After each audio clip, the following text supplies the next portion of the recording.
I'm Ian Campbell inside the Calgary newsroom where one man is sharing his story over what he calls mistreatment at the hands of Alberta sheriffs.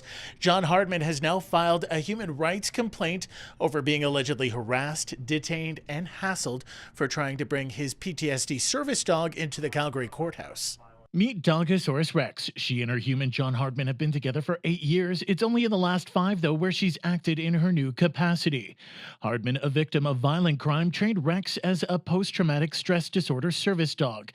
Given that she is always by his side, he was taken aback when he was approached last month by sheriffs at the Calgary Court Centre. So I get into the education, which I've been in forever, about explaining dogs and ID and the proper etiquette.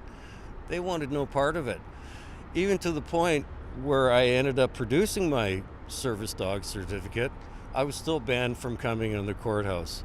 Hardman says a sheriff tried to throw him to the ground and he was detained. A longtime advocate for PTSD, he says the questioning he faced was belligerent, officers demanding to know why he had the dog.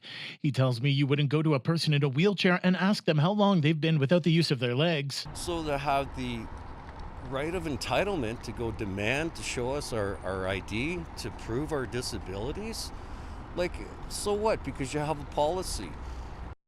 In a statement from Alberta Justice, a spokesperson tells City News, "Our understanding is Mr. Hardman did not present the required Alberta Service Dog Identification Card verifying his dog is a certified service animal.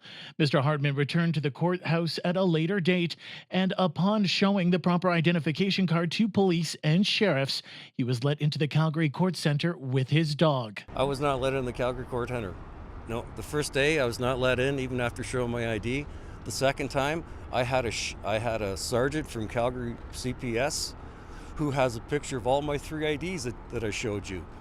And he's supposed to be the buffer between me and the sheriffs, but some management in the sheriff's department came downstairs and he wouldn't take it from a sergeant from the Calgary Police Services.